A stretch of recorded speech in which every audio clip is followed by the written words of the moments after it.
जय हिंद। आपका अपने YouTube चैनल लक्ष्य साथी पर स्वागत है। इसके अंदर हम देखेंगे कि जो गुप्तोत्तर काल है, गुप्तोत्तर काल में जो धार्मिक स्थिति या कहेंगे जो सांस्कृतिक स्थिति है उसके बारे में देखने का प्रयास करेंगे। इसके अंदर हम देखेंगे कि तांत्रिक जो धर्म है उसका किस प्रकार उत्थान होता है या कहेंगे किस प्रकार उसका विस्तार होता है। इसी के साथ देखेंगे कि जैसे कि अवतारवाद, जैसे कि भगवान कृष्ण, भगवान श्री राम है ना, इनके अवतारवाद की जो धारणा किस प्रकार कहेंगे अस्तित्व में आती है, किस प्रकार जो ब्राह्मण धर्म का रूपांतर होने लग जाता है। इसी के साथ जो जैन बौद्ध धर्म का पतन होने की कगार पर ये पहुंच जाते हैं। तो कहने का मतलब है कि इसके अंदर हम देखेंगे कि जो गुप्तोत्तर कालीन संस्कृति है, यानी कि जैसे गुप्त साम्राज्य समाप्त होता है, यानी कि लगभग 550 ईस्वी से लेकर लगभग 750 ईस्वी तक का जो कि भारत के अंदर जो कि कहीं सांस्कृतिक काल था उसके बारे में देखने का प्रयास करेंगे। क्योंकि इस समय जो कि बहुत अधिक चेंजिंग देखने को मिलता है, बहुत अधिक परिवर्तन देखने को मिलता है, कुछ धारणाएं जो कि भारत के अंदर अपनाई गई है ना उनको देखने को मिलता है। इसी के साथ जो शैव मत है, इसी के साथ वैष्णव मत है, इसी के साथ जो शक संप्रदाय, इस गणेश पूजा है ना, इनके बारे में हम देखने का प्रयास करेंगे।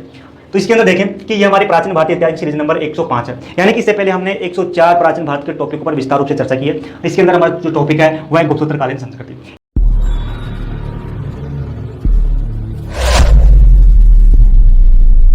इसी के अंदर देखें कि जो क्या होता है कि हम आपको एक चीज़ बता देते हैं कि इसके अंदर हम हो सकता है कि किसी धर्म के किसी देवता के बारे में कुछ ऐसा बोल दे जो आपको अच्छा नहीं लगे, लेकिन हम जो भी बताएंगे ऑथेंटिक चीज़ें बताएंगे जो केंद्र सरकार के द्वारा माने है ना। तो इसके अंदर देखें कि अपभ्रंश का विकास, यानी कि जो एक गुप्तोत्तर काल है, गुप्तोत्तर काल में जो सबसे जो कि कहें कि जो सबसे अधिक परिवर्तन हुआ संस्कृति के अंदर, तो संस्कृति के अंदर परिवर्तन हुआ कि जो स्थानीय जो भाषाएं हैं, जो स्थानीय भाषाओं का विकास होने लगा। कारण यह है कि पहले बड़ा साम्राज्य था, जैसे कहें कि गुप्तों के समय एक बड़ा साम्राज्य था, जिसके कारण पूरे जो कि बड़ा क्षेत्र पर यदि एक साम्राज्य होगा तो एक ही जैसी भाषा का विस्तार होगा। लेकिन उसके बाद में जैसे कि सामंती व्यवस्था आती है, तो सामंती व्यवस्था के अंदर जो कि भारत है या कहें कि जो भारत छोटे छोटे राज्यों में टूट जाता है या कहेंगे छोटे छोटे राजाओं का उत्थान होता है। तो जिसके कारण क्या होता है कि लोग एक सीमित क्षेत्र तक, जो कि एक लोग है ना जो कि सीमित क्षेत्र तक सीमित रह जाते हैं। जिसके कारण क्या होता है कि जो उसकी जो स्थानीय भाषा का कहीं ना कहीं हमको विकास देखने को मिलता है, जो है ना। तो इसके अंदर उस स्थानीय भाषा का विकास देखने को मिलता है, जैसे कि अपभ्रंश एक भाषा का विकास हुआ। तो अपभ्रंश भाषा से जैसे कि कहें कि आग हिंदी, राजस्थानी, आग गुजराती, आग मराठी, इन भाषाओं का जो कि कहें कि जो क्षेत्रीय भाषा थी इनका कहीं ना कहीं इस समय विकास होता है,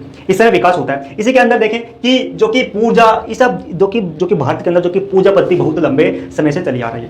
लेकिन जो इस समय जो कि सबसे महत्वपूर्ण परिवर्तन ये होता है कि इस समय जो कि तांत्रिक जो पूजा पद्धति को अपनाया जाने लगता है। तांत्रिक जैसे कि पूजा भक्ति में तांत्रिक धर्म का भी रंग बन गया। कहने का मतलब है कि पहले भक्ति भावना अलग प्रकार की थी, लेकिन इस समय जो कि तांत्रिक जो कि कहेंगे जादू टोना या कहेंगे जादू टोना के माध्यम से अपना जो कि सुखी जीवन की कामना करना, या कहें किसी को कोई दुख है तो उस दुख को जादू टोना के द्वारा दूर करना, ऐसी जो मान्यताएं थी या कहेंगे जादू टोना पर आधारित जो मान्यता थी कहीं ना कहीं जो हमारे इस धर्म के अंदर जो कि यही सम्मिलित होने दिखती है। क्योंकि उससे पहले ये जो कहें कि इससे पहले कहें कि जैसे कि मौर्य काल है, मौर्य काल में ये नहीं था। हालांकि जो कि वैदिक सभ्यता थी, वैदिक सभ्यता में जो अथर्ववेद है इसके अंदर हमको देखने को मिलता है जादू टोने के बारे में, लेकिन समाज के अंदर उसका कोई ज्यादा हाई लेवल नहीं था। लेकिन इस समय कहें कि जादू टोना या कहें तांत्रिक जो पद्धति है, तांत्रिक पद्धति का कहीं ना कहीं धर्म में समाहित होना आरंभ हो जाता है। इसी के अंदर देखें कि जैसे कि हमने कहा कि जादू टोना का जो कि अर्थवेद में हमको उल्लेख देखने को मिलता है। इसी के साथ जो अब समय के साथ साथ क्या हुआ कि ये जादू टोना या कहेंगे तांत्रिक जो कहें कि धर्म ज्यादा प्रबल हो गया। तो जो ब्राह्मण थे, इन ब्राह्मण ने इन तांत्रिक जो विद्या थी, इन तांत्रिक विद्या को जो ब्राह्मण धर्म है इसके अंदर शामिल कर लिया।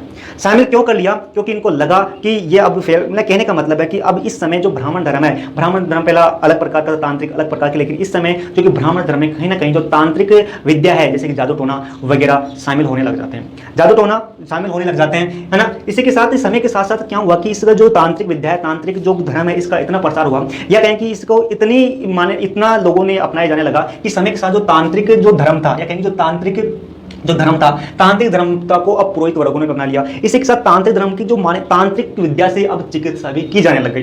चिकित्सा का मतलब यह है कि किसी को यदि किसी को चोट पहुंची, उस चोट को बिना दवाई के तांत्रिक विद्या के द्वारा सही कर दिया जाता था। जैसे कि वर्तमान में भी होता है कि किसी को कुछ रोग हो रहा है तो उतारा, जिसको हम सामान्य भाषा में कहते हैं। जैसे मान किसी को कोई पेट में दर्द हो रहा है तो जो कि वो तांत्रिक वगैरह करने वाला कुछ टोटका बताएगा, उस टोटका के अनुसार जो कि वो कहीं चौराहे या तिराहे पर उसे हांडी सी होती है, उस हांडी को धरेगा। इससे यह मान्यता थी कि कहीं ना कहीं यह दुख का निवारण हो जाएगा। तो कहने का मतलब यह है कि समय के साथ साथ जो तांत्रिक जो धर्म था या कहीं जो जादू टोना था, जादू टोना का अंदर समाज के अंदर समाहित हो गया। इसी के साथ उन जादू टोनाओं से माना जाने लगा कहीं ना कहीं चिकित्सा की, जादू टोने की मदद से चिकित्सा का कार्य भी किया जाने लगा। भले ये असंभव हो लेकिन जनता के अंदर ये मान्यता बन गई थी। भले ये असत्य हो कि किसी जादू टोना से किसी व्यक्ति का इलाज हो जाए, कभी संभव नहीं है, लेकिन ये अब समाज में सामान्य धारणा बन गई। अब लोग जादू टोना के माध्यम से अपना इलाज कराने लग गए। जैसे कि वर्तमान भारत में भी हमको ग्रामीण इलाकों में देखने को मिलता है, ग्रामीण इलाकों में जैसे चौराहे वगैरह होता है, यहाँ पर जादू टोटका हमको देखने को मिलता है। तो कहीं ना कहीं जो जादू टोटका की धारणा है हमको यहीं से देखने को मिलती है। इसी के साथ जो तांत्रिक है, तांत्रिक का विकास धीरे धीरे ज्योतिष के रूप में होने लग जाता है। ज्योतिष अपनी रेखाएं देखता है वगैरह वगैरह, है ना। तो ये ज्योतिष विद्या वगैरह है, तो कहीं ना कहीं इस तांत्रिक जो यहीं से उत्पन्न होती है। कहीं ना कहीं समाज के अंदर एक तरीके से बुरी प्रथा जो कि फैलने लग जाती है। जैसे कहें कि हम जैसे कि मान्यताएं, जैसे कि चिकित्सा के रूप में केवल जादू टोना वगैरह संभव नहीं है। इसी के साथ देखें कि ब्राह्मण धर्म, ब्राह्मण धर्म जो कि ब्राह्मण एवं बौद्ध धर्म नवीन धार्मिक, जैसे कि ब्राह्मण धर्म है। ब्राह्मण धर्म जो कि कहें कि बहुत लंबे प्राचीन समय से चला आता बड़ा प्रबल धर्म था। फिर इसी के साथ देखें कि जैन धर्म का, है ना, बौद्ध धर्म का उत्थान होता है। लेकिन अब वहां से चले आ रहे थे, जैसे कि मौर्य काल बीता, फिर आ गया, है ना, फिर लगभग कहें कि गुप्त काल आ गया। गुप्त काल जब समाप्त होता है, गुप्तों का जब समाप्त होता है तो उसके बाद में आता है गुप्तोत्तर काल। तो इस गुप्तोत्तर काल के अंदर क्या होता है कि जो ब्राह्मण धर्म है, बौद्ध धर्म है, ब्राह्मण धर्म, बौद्ध धर्म, इन धर्मों के अंदर जो कि तांत्रिक जो विद्याएं हैं, तांत्रिक विद्याएं शामिल होने लग जाती है। तांत्रिक विद्याएं शामिल होने लग जाती है इनके अंदर। जो ब्राह्मण धर्म है, बौद्ध धर्म है, इनके अंदर जो तांत्रिक मान्यताएं कहीं ना कहीं इन धर्म के अंदर शामिल होने लग जाती है। पेवर, है ना। इसी के साथ जो बौद्ध और जैन, अब इस समय क्या हुआ कि गुप्तोत्तर जो काल है, इस गुप्तोत्तर काल में बौद्ध और जो जैन जो जैन मुनि थे, इनको अब देवता के रूप में माने जाने लगा। पहले जैसे कि कहें कि मौर्यों के काल में जो बौद्ध और जैन थे, इनको सामान्य व्यक्ति माना जाता था। इनको माना जाता था कि ये जो कि समाज के अंदर अच्छे गुण का प्रचार करने वाले हैं, केवल इनको मनुष्य की नजर से देखा जाता था। लेकिन समय के साथ साथ इनको कहें कि देवता के रूप में माना जाने लगा। और जब गुप्तोत्तर काल आता है, इस गुप्तोत्तर काल में तो जो ये महात्मा बुद्ध है और इसी के साथ जो जैन है, अब इन जैनों को देवता के रूप में माना जाने लगा। देवता के रूप में इस प्रकार माने जाने लगा कि अब मंदिर में या कई मंदिरों में अब इनकी मूर्तियां स्थापित की जाने लगी, मूर्तियां स्थापित की जाने लग गई। और मूर्तियों में अब इनकी जो कि एक देवता के रूप में भावना उत्पन्न हो गई। अब इनकी पूजा वगैरह की जाने लगी। हालांकि जो बौद्ध थे, जैन थे, पूजा पद्धति पर विरोधी थे। ये पूजा पद्धति, मूर्ति पूजा, इनका इन्होंने विरोध किया। लेकिन समय के साथ साथ गुप्तोत्तर काल में जो कहें कि इनकी ही पूजा की जाने लग गई। ये विरोध करते थे मूर्ति पूजा का, लेकिन अब एक समय ऐसा आ गया, अब इनकी ही पूजा की जाने लग गई, इनको देवताओं के रूप में माना जाने लग गया। इसी के साथ अब जो कि ब्राह्मण धर्म था, ब्राह्मण धर्म आरंभ में बौद्ध और जैनों के विपक्ष में था, बिल्कुल कट्टरपंथी था। लेकिन अब जो कि इस समय आते आते जो ब्राह्मण धर्म है, इन ब्राह्मण धर्मों ने जैन और बौद्ध को ही ब्राह्मण जो कि कहें कि विष्णु का अवतार माने जाने लगा। विष्णु का अवतार इसके अंदर जो कि ब्राह्मण कहीं ना कहीं, अब यहाँ पर जो ब्राह्मण धर्म है, ब्राह्मण धर्म के अंदर जो कहीं ना कहीं इनका हमको समाहित होना, जो कि बौद्ध और जैन का कहीं ना कहीं मिक्सन होना दिखता है। क्योंकि ये जो कि विष्णु है, विष्णु जो कि कहें कि ब्राह्मण धर्म का एक प्रमुख अंग है। अब जो कि विष्णु जो कि वो बुद्ध और जैन को इस विष्णु का अवतार माने जाने लग गया। इसी के साथ यहाँ पर जो वैष्णव यानी वैष्णव धर्म, वैष्णव मत, अब वैष्णव मत यानी कि जो विष्णु के उपासक थे, उनको मानने वाले थे, है ना, उनको मानने वाले था विष्णु के अवतार की मूर्ति। अब इस समय क्या हुआ कि जो विष्णु भगवान था, विष्णु भगवान जो कि थोड़ा प्राचीन समय से था, है ना, जो कि ब्राह्मण धर्म का एक प्रमुख अंग है। लेकिन अब इस समय गुप्तोत्तर काल में आते आते क्या होने लगा, इस विष्णु भगवान के अवतार माने जाने लगे, विष्णु भगवान के अवतार माने जाने लगे, या कहीं कि अवतार की जो धारणा है कहीं ना कहीं हमको यहीं से विकसित होने दिखती है। माने जाने लगा कि जो विष्णु भगवान है, विष्णु भगवान जो कि कई अनेक समय में अलग अलग रूप में अवतार लेता रहता है, यही यहाँ पर धारणा बन गई। और एक अवतार लेकर जो जन साधारण है, इन जन साधारण का उत्थान का कार्य करता है, इसी यहाँ पर धारणा मिली। इन अवतारों के अंदर यहाँ पर अवतार जो कि बहुत अधिक प्रसिद्ध हुए इनके अंदर है, जैसे कि भगवान राम और भगवान कृष्ण। भगवान राम, भगवान कृष्ण जो कि कहें कि विष्णु के अवतार, जो कि कहीं ना कहीं जो गुप्तोत्तर काल है, इस गुप्तोत्तर काल में इन्होंने बहुत अधिक प्रसिद्धि प्राप्त की। जो अवतार, तो इस समय विष्णु के अवतार बहुत रूपों में थे, लेकिन इनके अंदर जो सबसे प्रसिद्ध अवतार थे, उन प्रसिद्ध अवतारों में एक तो कृष्ण, राम और कृष्ण के अवतार ज्यादा लोकप्रिय हुई। तो कहीं ना कहीं हमको जो गुप्तोत्तर काल है, गुप्तोत्तर काल में अवतारवाद की भावना देखने को मिलती है कि भगवान विष्णु अलग अलग समय में अलग अलग रूप में अवतार लेंगे, और अवतार लेकर जो कि मनुष्य की जो धारणा है, मनुष्य का विकास करेंगे, या कहीं मनुष्य का उत्थान करेंगे, जो दृष्ट है उन दृष्टों का नाश करेंगे। ये धारणा यहाँ पर मिलती है। इसी के साथ जो वैष्णव मत है का प्रतिपादन, अब जो वैष्णव मत है, वैष्णव मत के प्रतिपादन करने वाले अलवार संत थे, यानी कि जो वैष्णव धर्म के जो संत थे उनको अलवार कहा जाता था। वैष्णव मत जो कि प्रतिपादक अलवार संत थे। अब अलवार संतों के बारे में हम कुछ जानकारी प्राप्त करें तो अलवार संत जो कि वैष्णव धर्म को मानने वाले थे, ये विष्णु की उपासना करते थे। वैष्णव मत का प्रतिपादक इन अलवार संतों ने किया। अलवार संत जो कि भक्ति भावना से अपने इष्ट देव की उपासना करते थे। भक्ति भावना, इसमें दार्शनिक वगैरह कुछ भी नहीं है, केवल भक्ति भावना से जो कि अपने जो कि इष्ट देव की कहीं की भक्ति करते थे। इसी के साथ जो अलवार संत है, अलवार संत एकेश्वर की भावना में विश्वास रखते थे। इनके अनुसार विश्व में एक ही देव है, एक ही ईश्वर है, वह है विष्णु। यानी कि जो अलवार संत थे, अलवार संत एकेश्वरवादी जो कि धारणा पर विश्वास रखते थे, इनके अनुसार केवल विष्णु भगवान है। ये जो अलवार संत है, ये अलवार संत विष्णु भगवान की पूजा करते थे। इसी के साथ विष्णु भगवान तो करते थे, लेकिन विष्णु भगवान के जो अवतार थे उन अवतारों को भी ये मानते थे। जैसे कि अवतारों में अंदर इनके अंदर जो सबसे प्रसिद्ध अवतार हुआ वो कृष्ण भगवान का, या कहेंगे कृष्ण अवतार इस समय सबसे प्रसिद्ध हुआ। कृष्ण जो जिसको आज हम मानते हैं कृष्ण भगवान, जो कि एक कहें कि समाज के अंदर सबसे अधिक प्रसिद्ध है, या कहें कि जो कि एक देवता के रूप में प्रसिद्ध है, ईश्वर की हम मानते हैं। तो कहीं ना कहीं जो कृष्ण अवतार है, कृष्ण अवतार जो कि यही जो कि ज्यादा प्रसिद्ध हुआ, जो कि अलवार संतों के कारण। इसी के साथ अलवार, अब जो अलवार क्या की, जैसे कि ब्राह्मण धर्म है, ब्राह्मण धर्म से पहले बात करें कि वैदिक धर्म है। इस वैदिक धर्म में जो कि शूद्रों को धर्म के अंदर शामिल नहीं किया गया था, या कहेंगे शूद्रों को धार्मिक उपासना करने का अधिकार नहीं था, शूद्रों को धर्म से काट कर रखा गया है ना, किसी कोई भी उद्देश्य वो अलग बात है। लेकिन जो अब जो अलवार संत है, अलवार संतों के अंदर जो कि शूद्र भी शामिल किए जाने लगे, यानी कि शूद्र को भी, जो कि शूद्र भी अब इस विष्णु की उपासना कर सकते थे। इसी के साथ अब अगला धर्म, अब जो मत देखें वो वैष्णव मत। भले ये जो वैष्णव मत और इसी के साथ शैव मत, ये दोनों ही ब्राह्मण धर्म के अभिन्न अंग बाद में बन गए। अब जो शैव धर्म है, इस शैव धर्म जो कि इसके अंदर शिव की उपासना की जाती थी, शिव को ईश्वर माना जाता था, है ना। शैव धर्म हिंदू धर्म का सबसे अधिक प्रबल जो कि कहें कि संप्रदाय है, सबसे प्रबल संप्रदाय जो कि हिंदू धर्म का शैव धर्म है, शैव धर्म है। इसी के साथ अब जैसे कि पाल राजा जैसे कि हम कहें कि पाल राजा, इसी के साथ सेन राजा, पाल जो कि कहें कि पाल राजा थे दक्षिण भारत में, इसी के साथ सेन राजा, चंदेल राज का मध्य प्रदेश, यहाँ पर जो कि चेल राजा हुए। अब इनके जो पाल, सेन, चंदेल, इनके हमको क्या मिलते हैं, अभिलेख मिलते हैं, इनके अभिलेख मिलते हैं। अब जो ये अभिलेखों में हमको जो कि राजनीतिक कार्य करते थे, उन राजनीतिक कार्यों में ऊपर लिखा जाता था ओम नमः शिवाय, ओम नमः शिवाय की लिखकर जो कि अपना कार्य प्रारंभ करते थे। तो कहीं ना कहीं ये ओम नमः शिवाय की यहाँ पर अब लिखा जा रहा है अपने राजनीतिक कार्यों में, तो कहीं ना कहीं देखा जाएगा कि जो पाल और सेल, चंदेल, इन राज्यों में कहीं ना कहीं जो शैव धर्म का अधिक प्रभाव था। इसी के साथ अनेक मत में ये शैव धर्म है ना, शैव जो मत है, शैव संप्रदाय है, ये अनेक जो कि मतों में, अनेक मतों में बटा हुआ था, यानी कि अलग अलग मान्यता के अलग अलग ग्रुप, कैटेगरी वाइज अलग अलग ग्रुप में बटे हुए थे।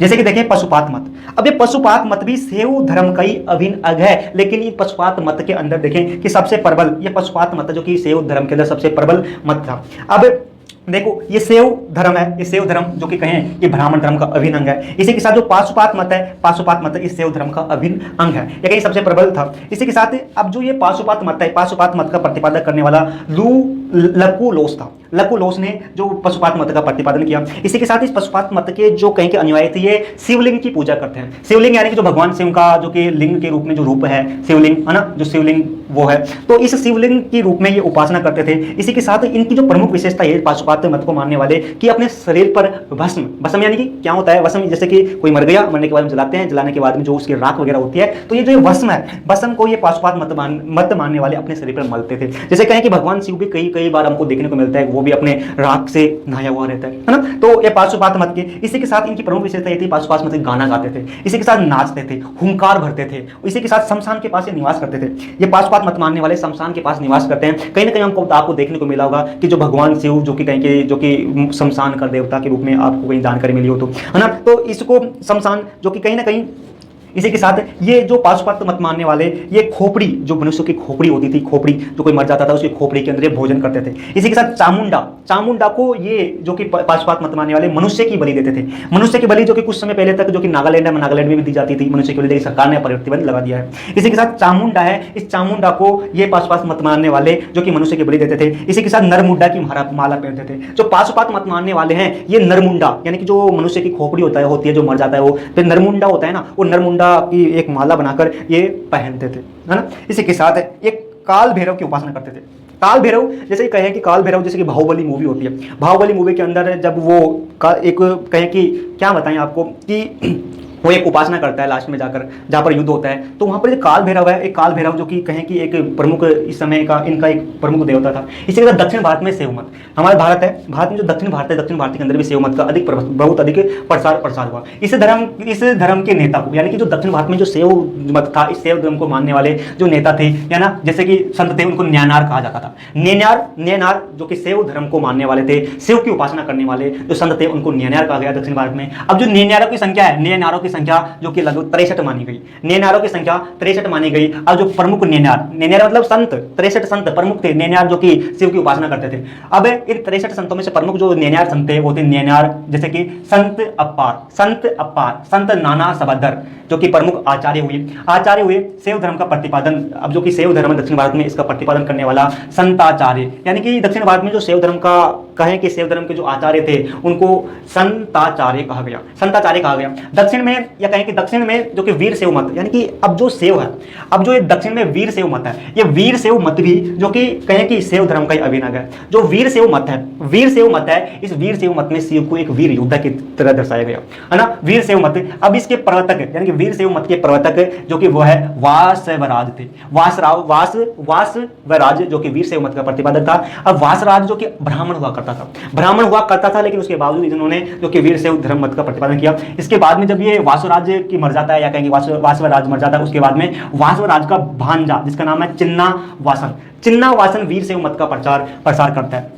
अब जो ये वीर शैव है, इस वीर शैव के जो अनुयायी थे, ये अनुयायी को लिंगायन कहा जाता है। जो वीर शैव के जो अनुयायी थे, इन अनुयायियों को लिंगायन कहा जाता है। इसी के साथ ये सिविल सर्विस के एग्जाम में पूछा गया था कि लिंगायन किसे कहा गया है ना। तो हम आपको बार बार बताते हैं कि यदि आप कहें कि सिविल सर्विस की एग्जाम की तैयारी कर रहे हैं तो ये आपके लिए बहुत उपयोगी रहेगी, क्योंकि इसके अंदर 28 वर्षों की जो कि शोल पेपर है ना, क्वेश्चन पेपर, तो आपको इससे ये जानकारी मिलेगी कि कौन किस प्रकार के क्वेश्चन पूछे जाते हैं। तो इसके अंदर जो कि कहेंगे ऐसे क्वेश्चन पूछे जाते हैं। अब इनके अंदर से 4-5 जो कि टॉपिक है उनको मिलाकर एक क्वेश्चन बनाया जाएगा। उस क्वेश्चन बनाने के बाद में भी दिया जाएगा कि 1 है, 2 है, 3 सही है, 1 भी सही नहीं है, पूरी गलत है, पूरी सही है। इस प्रकार के क्वेश्चन यहाँ पर बनते हैं। तो इसके साथ देखें कि अब जो ये लिंगायन थे, लिंगायन अहिंसावादी थे। अहिंसावादी यानी कि जो कि मारपीट, लड़ाई झगड़ा, काट मार में विश्वास नहीं रखते हो। इसी के साथ अब जो ये वीर शैव है, इन वीर शैव के 8 नियम थे, यानी कि वीर शैव मानने वाले को 8 नियम मानने पड़ते थे। एक तो गुरु की आज्ञा का पालन करना, इसी के साथ शरीर पर भस्म राख मलना, इसी के साथ रुद्राक्ष जो माला होते हैं उस रुद्राक्ष को पहनना, इसी के साथ गुरु के जो चरण पद है, गुरु को चरण को धोने के बाद में जो उसका पानी है उसको पीना, है ना। इसी के साथ ओम नम शिवाय की उच्चारण करना। तो जो वीर शैव है इसके जो कि थे ओम नमः शिवाय की जो कि उच्चारण धारण करते थे, जो कि वर्तमान भारत में खूब जो कि कहेंगे कावड़िया लेकर जाते हैं, वो ओम नमः शिवाय करते जाते हैं, है ना। बड़ा मजा आता है, हम भी कई बार जाते हैं, है ना, नॉर्मल सा बात है, अच्छा लगता है। इसी के साथ देखो, चाहे आस्था हो या मत हो, लेकिन जो धार्मिक कार्य करते हैं उनको बड़ा आनंद आता है ना, नहीं नॉर्मल सी बात है। इसके अंदर क्या है, धर्म का मतलब यह है कि जो वो नियम कानून जो समाज का उत्थान करते हैं। लेकिन वर्तमान भारत में क्या होता है कि इस प्रकार से धर्म को लेते हैं कि जैसे कि उनका कहें क्या बोले कि अलग अलग धर्म, मुस्लिम धर्म अलग, ईसाई धर्म अलग, कहें कि हिंदू धर्म, अलग अलग भावना है। लेकिन अपन तो भाई सभी धर्म को समान रूप से आनंद, देखो हमको चाहे इंटरेस्ट ना हो, लेकिन हम बड़े आनंद के साथ इनको मनाते हैं सभी धर्मों को। इसी के साथ कहें कि शाक्त संप्रदाय, अब इस शाक्त संप्रदाय है ना, इस शाक्त संप्रदाय के अंदर जो कि मातृ देवी की कहें कि भावना अधिक बढ़ती है। जैसे कहें मातृ देवी के अंदर जो स्थानीय देवी जैसे कह सकते दुर्गा चामुंडा, है ना, दुर्गा चामुंडा, इस प्रकार काली भैरवी। तो ये स्थानीय जो देवियां थी, इन देवियां का जो कि कहने के सबके संप्रदाय संबंध है। इनके अंदर जो कि पार्वती, लक्ष्मी जो कि प्रमुख है, पार्वती जो कि विष्णु भगवान की पत्नी लक्ष्मी पहले नहीं हुआ करती थी, लेकिन बाद में ब्राह्मण धर्म में जो कि विष्णु और पार्वती का विवाह के रूप में यानी पति पत्नी के रूप में देखा जाने लगा। और जो पार्वती को शिव की पत्नी के रूप में देखा जाने लगा। लेकिन आरंभ में अलग ये देवी अलग थी, वो देवा अलग था, जैसे महादेवा कैलाश का था, है ना, और ये अलग देवी थी, अलग ये देवी थी और वो देवता था। बाद में ब्राह्मण धर्म में क्या किया कि देवी देवता का जो कि विवाह वगैरह संबंध, है ना, फिर इनसे संतान उत्पन्न होती है, कार्तिक गणेश। तो कहने का मतलब है कि ये आरंभ से नहीं थे, बाद में इनको कहें कि बनाया गया। इसके साथ कि माता देवियों में जो कि 64 रूपों के अंदर ये पूजी जाती थी, 64 रूप इनके माने जाते थे माता देवियों में। जैसे कि विभिन्न क्षेत्रों में इन माता देवियों का अलग अलग नाम था। जैसे कि कहें कि अब जो माता देवियां जो कि माता दुर्गा का रूप समझा जाती थी, माता दुर्गा की अवतार समझा जाते थे। इसी के साथ तांत्रिक मत का साथ विस्तार हुआ, यानी कि जो देवियां थी, इन देवियों का जो कि पहले इनकी ज्यादा वैल्यू नहीं थी, लेकिन जब तांत्रिक धर्म आता है तो तांत्रिक धर्म के बाद में जो इन देवियों की कहें कि महत्व अधिक बढ़ जाता है। अब ये देवियां भी 2 प्रकार की थी, एक तो कि शांत स्वभाव की देवियां और एक क्रोधी टाइप की देवियां। शांत स्वभाव की देवियों में देखें तो गौरी, पार्वती, भगवान शिव की पत्नी पार्वती, इसी के साथ दुर्गा माता, इनको शांत स्वभाव की देवी माना गया है। इसी के साथ उग्र जैसे कि काली, भैरवी, चंडिका, ये उग्र टाइप की, क्रोधी टाइप की देवियां थी। इसी के साथ इस समय गणेश पूजा भी हमको कहें कि देखने को मिलती है। गणेश जो कि अलग देवता हुआ करता था, लेकिन समय के साथ साथ इस गणेश को जो कि भगवान शिव और भगवान माता पार्वती का पुत्र के रूप में जाने जाने लगा। कहने का मतलब है कि ब्राह्मण धर्म के अंदर जब लगा कि इसको इसके अंदर शामिल कर लिया जाना चाहिए तो कर लिया, है ना, और वो सही था। इसी के साथ गणेश पूजा जो कि बृहद पुराण, एक गणेश पूजा है ना, जो कि एक पुराण है जिसका नाम है बृहद पुराण। बृहद पुराण के अंदर इस गणेश को विघ्न डालने वाला बताया गया है, यानी कि किसी काम को बिगाड़ने वाला बताया गया है। एक पुराण है बृहद पुराण, है ना, बृहद पुराण। इस बृहद पुराण के अंदर गणेश भगवान को जो कि विघ्न डालने वाला बताया गया है, काम को बगाड़ने वाला बताया गया है। लेकिन जो जन सामान्य है, यानी कि जो सामान्य लोग हैं, सामान्य लोगों के अंदर गणेश की पूजा जो कि सिद्धि देने वाली, काम को सुधारने वाला, कार्य को करने वाला, है ना, इनको माना गया है। तभी तो जो कि जब शादी ब्याह होता है, शादी ब्याह के अंदर गणेश को न्योता दिया जाता है कि आओ इस कार्य को सुधारो, है ना। कोई सा भी कार्य हो, यदि न्योता नहीं देगा, देखो सामान्य लोग कि यदि गणेश को यदि कोई न्योता देता है तो ये कार्य सुधारेगा, ऐसी मान्यता थी। यदि इसको कोई नहीं पूजेगा तो कार्य बिगाड़ देगा। इसलिए जो कि बृहद पुराण के अंदर इसको विघ्न डालने वाला बताया गया। यदि अब ये निकाह आदर वगैरह कर देंगे तो रिद्धि सिद्धि लाने वाला इसको बताया गया। इसी के साथ इस समय यानी गुप्तोत्तर काल के समय जो गणेश की पूजा ज्यादा होने लगी, या कहीं सबसे लोकप्रिय देवता बन गया। इतना लोकप्रिय देवता बना कि इस समय इसके पिता भगवान शिव था और माता पार्वती थी, इन दोनों से ज्यादा प्रसिद्ध गणेश इस समय हो गया था। इसी के साथ सबसे श्रेष्ठ, इसको देवताओं के अंदर सबसे श्रेष्ठ माना जाने लगा, और शायद वर्तमान में भी भारत में भी माना जाता है ना। कोई सा भी कार्य हो, उस कार्य के अंदर सबसे पहले गणेश का पूजन किया जाता है। इसी के साथ मूर्तियां, अब इस समय क्या हुआ कि इस समय जो मूर्तियों का विकास हुआ, देवताओं को मूर्तियां के रूप में देखा जाने लगा। सूर्य पूजा, अब जो सूर्य पूजा जो कि बहुत लंबे समय से की जा रही है, या कहेंगे वैदिक काल था, इस वैदिक काल से सूर्य की पूजा की आ रही है। लेकिन सूर्य की पूजा की जाती थी आस्था भाव से, लेकिन इस समय अब सूर्य की मूर्ति बनाई जाने लगी, मूर्ति बनाकर मंदिरों में स्थापित किया जाने लगा और उसकी पूजा की जाने लगी। ज्यादा प्रचलित यहाँ पर सूर्य पूजा हो गई, मंदिरों में इसकी प्रतिमा लगाई गई। और इसके साथ ही अब जो सूर्य के उपलक्ष्य में एक कहें कि उत्सव मनाया जाता है जिसका नाम है साम्यपुर। अब साम्यपुर उत्सव जो कि सूर्य के लिए बनाया जाता है। जैसे तांत्रिक धर्म के अंदर हमने बताया कि जादू टोना शामिल है ना, जादू टोना के द्वारा इलाज करना वगैरह वगैरह। अब जादू टोने के अंदर अब जो कि तांत्रिक जो धर्म था, तांत्रिक धर्म के अंदर स्त्रियों को भी शामिल किया गया और शूद्रों को भी शामिल किया गया। जैसे कहेंगे वैदिक धर्म है, या जो वेद थे, इन वेदों का पढ़ने का अधिकार शूद्रों को नहीं था, महिलाओं को नहीं था। यानी कि जो ज्ञान की बातें थी, इन ज्ञान की बातों से तो इन शूद्रों और महिलाओं को दूर रखा गया। यदि इनके अंदर ज्ञान आ जाएगा तो कहीं ना कहीं ब्राह्मणों का जो प्रभुत्व समाप्त हो जाएगा। लेकिन जो ऐसी बातें थी जो कि समाज के अंदर कहें कि अच्छी नहीं थी, ठीक नहीं थी, जैसे कि ये तांत्रिक, है ना, जो कि मनुष्य की बुद्धि भ्रष्ट करने वाली विद्या थी, उनके अंदर जो कि स्त्रियों और पुरुषों को यानी शूद्रों को शामिल किया गया। ये कहीं ना कहीं हम कह सकते हैं कि ब्राह्मणों की एक चाल थी, है ना। योग्य पद्धति जो कि जादू टोना यानी तांत्रिक धर्म था। तांत्रिक धर्म के अंदर जो कि कहें कि मद्यपान यानी कि दारू शराब वगैरह पीना, है ना, मत्स्य सेवन, मांस खाना, मुद्रा, मैथुन करना, ये एक कहें कि इस धर्म की यानी तांत्रिक धर्म की कुप्रचलित प्रथाएं थी। इनके कारण जो कि कहें कि तांत्रिक धर्म की निंदा होती है। इसी के साथ बौद्ध धर्म का अब इस समय क्या होता है कि अब इस समय जो कि बौद्धों के अंदर भी ये तांत्रिक धर्म का प्रवेश करता है, जैनों के अंदर भी, है ना, और प्रवेश करता है। अब देखो ये तांत्रिक धर्म है ना, तांत्रिक धर्म हिंदू धर्म के अंदर प्रवेश करा, यानी कि जो ब्राह्मण धर्म के अंदर प्रवेश करा, ये बौद्धों के अंदर प्रवेश करता है। इसके कारण कहीं ना कहीं जो कि इसकी और इसकी दोनों की दृष्टि समान हो जाती है। इसके कारण अब इससे जो कि बौद्ध धर्म है, बौद्ध धर्म कहीं ना कहीं महत्व कम होने लग जाता है, क्योंकि जो इसकी मान्यताएं थी जैसे कि मूर्ति पूजा नहीं करना, अब ये यहाँ पर मूर्ति पूजा करने लग जाते हैं। इसी प्रकार इसी के साथ ये विलासित जीवन जीने लग जाते हैं। इसके कारण कहीं ना कहीं जो ये बौद्ध धर्म का कहीं ना कहीं कम प्रभाव हुआ। इसी के साथ ब्राह्मण धर्म धीरे धीरे उत्थान होने को लग जाता है, और वर्तमान भारत में भी कहें कि ब्राह्मण धर्म का सबसे अधिक प्रभाव है। तो इसके साथ हमने देखने का प्रयास किया कि जो कि इस समय की जो सांस्कृतिक जीवन को, अगला जो वीडियो को उसके देखेंगे कि जो कि मंत्रों का किस प्रकार धर्म, संस्कृति, इसी का शिक्षा, आर्थिक जीवन पर किस प्रकार प्रभाव पड़ा। तो यहाँ पर हमने देखने का प्रयास किया। यदि हो सकता है हमने किसी धर्म के बारे में कुछ अनुचित कहा हो तो उसके लिए हम क्षमा प्रार्थी है, लेकिन